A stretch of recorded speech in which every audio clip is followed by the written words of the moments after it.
सरकार ने प्रदूषण पर अभी से ही नया मास्टर प्लान जारी कर दिया है। ये मास्टर प्लान अब 28 फरवरी तक स्थायी रूप से लागू रहेंगे। ऐसा यानी इस टाइम पीरियड के दौरान 50% वर्क फ्रॉम होम करना होगा। पार्किंग फीस दुगुनी लगेगी ताकि लोग बाग निजी गाड़ियों का इस्तेमाल कम करें, पब्लिक ट्रांसपोर्ट ज्यादा यूज करें। ऐसा और बिना वेद दिल्ली सरकार की तरफ से विंटर पोल्यूशन को लेकर ये मास्टर प्लान नोटिफाई किया, क्योंकि हर साल सर्दियों में तो अब सर्दियों के सीजन में 1 नवंबर से ये स्थायी नियम लागू होंगे और इसके तहत बिना पीयूसी सर्टिफिकेट यानी बिना प्रदूषण प्रमाण पत्र वाले वाहनों को पूरे साल नियम में सख्त प्रावधान रखा गया है। बाकी और भी ये कुछ की पॉइंट्स आप देख सकते हैं कि प्रदूषण नियंत्रण मास्टर प्लान भी बढ़ा दिया दिल्ली सरकार ने और ये नियम अब परमानेंट लागू रहेंगे हर साल 1 नवंबर से 28 फरवरी तक, है ना। वहीं दिल्ली में अभी हाल ही में जो रेखा गुप्ता सरकार ने अभी ये ऑफर भी निकाला है, पुरानी गाड़ी लाओ इनाम पाओ। दिल्ली की ईवी पॉलिसी में स्क्रैपिंग पर सरकार ने बड़ा फैसला ली हुई है। दिल्ली की रेखा गुप्ता सरकार ने इलेक्ट्रिक वाहन नीति 2026 का ये मसौदा भी जारी कर दिया है। तो अभी जुलाई महीने से ये नई ईवी पॉलिसी रोड टैक्स वगैरह और रजिस्ट्रेशन शुल्क भी माफ रहेगा ना। चलिए अगली खबर देखिए। यूपी अब मुख्यमंत्री योगी आदित्यनाथ ने एसआईटी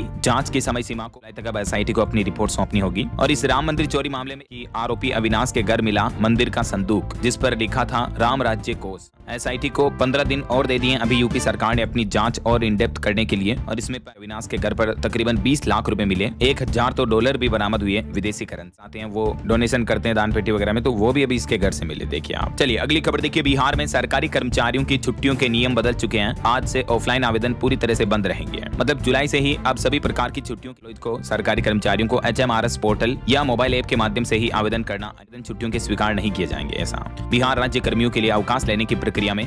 और हवाई यात्रियों के लिए अगला अपडेट देखिए। 7 किलो तक का बैग है तो फिर इंडिगो में सस्ता टिकट मिलेगा। इकोनॉमिक क्लास से सस्ते टिकट का ऑफर लॉन्च किया इंडिगो ने। अगर आपके पास केवल हैंड बैगेज है, चेक इन बैगेज नहीं, थोड़ी कम लगेगी। ऐसा और खबर है प्रधानमंत्री नरेंद्र मोदी 4 जुलाई को करेंगे वर्चुअल शिलान्यास। 5664 कर्मियों को नियुक्ति पत्र भी देंगे।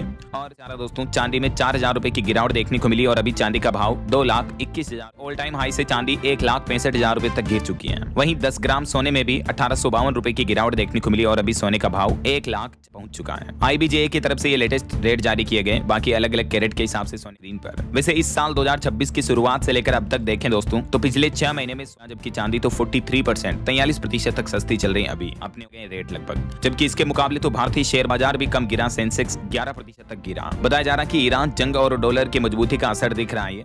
वहीं टेक जगत से एक रिपोर्ट आ रही रोबोट को लेकर। देखिए खिलौने बनकर रह गए हैं रोबोट अभी है। हालांकि चाइना उसके बावजूद प्लान कर रहा है कि साल 2050 तक दुनिया में एक चीन इसका लीडर बनेगा। लेकिन कहीं न कहीं देखा जाए तो अभी रोबोट की रफ्तार थमने लगी है, क्योंकि ह्यूमनॉइड रोबोट अभी इंसानों की असल जिंदगी में रियल लाइफ में कोई खास वैल्यू ऐड नहीं कर रहे हैं। ऐसा और क्रिप्टो करेंसी से 13,000 करोड़ रुपए से भी ज्यादा कमाए। रियल एस्टेट और गोल्फ बिजनेस को भी पीछे छोड़ी। पर व्हाइट हाउस का कहना है कि उन्होंने नियमों का कोई उल्लंघन नहीं किया है। ऐसा और वहीं खबर है दोस्तों, भारतीय सेना के 31वें संभालने के बाद जनरल धीरज सेठ ने अपना पहला संबोधन दिया और इसमें उन्होंने बड़ी घोषणा की है कि विजय कांप उठेगा पाकिस्तान। जनरल धीरज सेठ ने इंडियन आर्मी का फ्यूचर प्लान बताया। उन्होंने बताया कि कैसी होगी भारत ने इंडियन आर्मी के लिए विजय विजन का जो ऐलान किया है और इस विजय में वी का मतलब है विजिलेंस एंड रेडीनेस में तैयार रहना, आई का मतलब innovation and transformation, J for jointness and integration, A for मतलब योद्धा फर्स्ट। ये इंडियन आर्मी का फ्यूचर गोल बनाया उन्होंने शपथ ग्रहण के तुरंत बाद। देखिए दोस्तों, तमिलनाडु में विजय सरकार गिराने की बड़ी साजिश का खुलासा कि 15 विधायकों का एक साथ इस्तीफा कराने के लिए 35 करोड़ रिश्वत देने की कोशिश की। जेल में रहे तो अब PM या CM की कुर्सी जाएगी। केंद्रीय संसदीय समिति ये प्रावधान सत्र में इस संबंध में बिल दोबारा आ सकता है।